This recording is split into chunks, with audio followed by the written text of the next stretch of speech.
యోహాను సువార్త 17వ అధ్యాయము 17వ వచనము. సత్యమందు వారిని ప్రతిష్ఠ చేయము, నీ వాక్యమే సత్యము. హల్లెలూయా.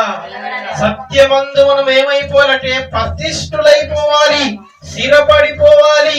ఈ వాక్యాన్ని మనం ఎప్పుడు కూడా మెమరీ వేసుకునేటట్టుగా ఉండాలి, ఎప్పుడు కూడా వాక్యాన్ని వినేటట్టుగా మనం ఉండాలి.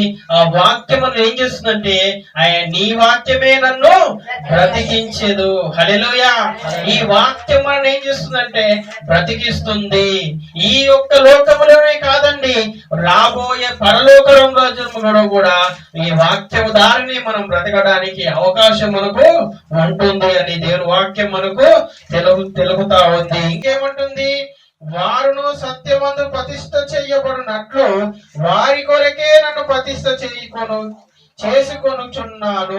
మరియు నీవు నన్ను పంపితివి లోకము నమ్మునట్లు తండ్రి నా యందు నీవును నీ యందు నేనును ఉన్నలాగున వారును మన యందు ఏకమై ఉండవలనని వారి కొరకు మాత్రం నేను ప్రార్థించుటలేదు.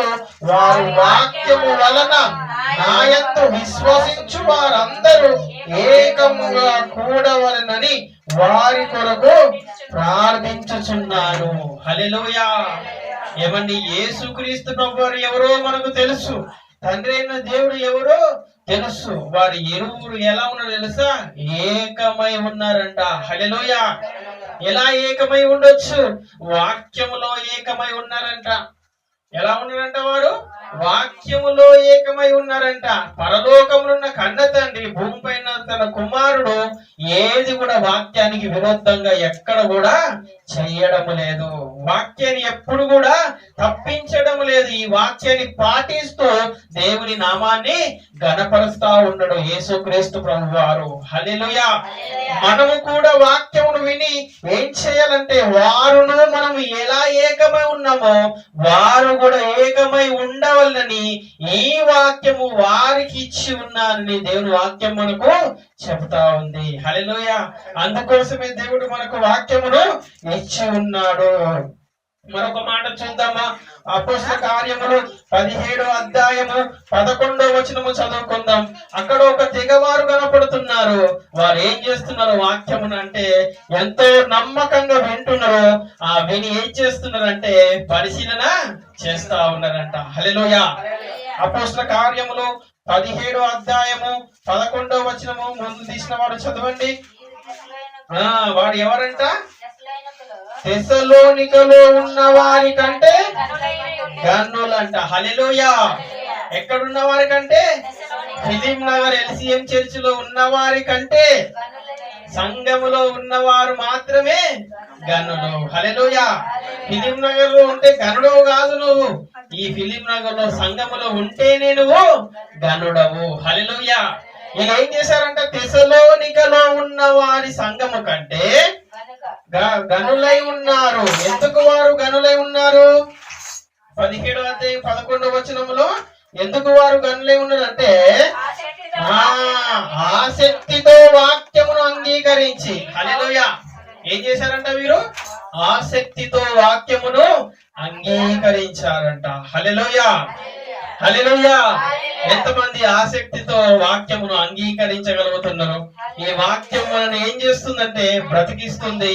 ఈ వాక్యం మనని సజీవ లెక్కలో ఉంచడానికి తోడ్పడుతుంది. హల్లెలూయా. ఈ వాక్యము చాలా గొప్పది. ఒక కాలంలో చూసినట్టయితే మనందరికీ తెలుసు, పదాజ్ఞలో మోషేకు దేవుడు ఇచ్చాడు. ఈ రోజు ఆ పదాజ్ఞల కంటే ఈ రోజు వాక్యము పరిపూర్ణం కావడానికి యేసుక్రీస్తు ప్రభువారు భూమి మీదకి వచ్చారు. ఆ వాక్యాన్ని మనకి ఏం చేశాడంటే ఇప్పుడు మనందరికి కూడా ఇచ్చి ఉన్నాడు. ఇచ్చిన తర్వాత ఆ వాక్యాన్ని వింటున్న మనము మరి దేవుని వాక్యాన్ని మనం పరిశీలన చేయగలుగుతున్నామా? హల్లెలూయా. చేయగలుగుతున్నామా? ఏమండి, వాక్యం అంటుంది వీరు తెస్సలోనికలో ఉన్న వారి కంటే గనులై ఉండిరి గనుక ఆసక్తితో వాక్యమును అంగీకరించి పౌలును శీలను చెప్పిన సంగతులు అలాగూ ఉన్నవో లేవో అని ప్రతి ఆదివారమా ప్రతిదినమా? ప్రతిదినం. హల్లెలూయా. ప్రతిదినము వారు ఏం చేస్తున్నారట? లేఖనములను పరిశీలన చేస్తున్నారంట. హల్లెలూయా. ఏమండి, లేఖనమును పరిశీలన చేస్తే నిత్య జీవానికి మనం వెళ్ళడానికి తోడ్పడతా ఉంది.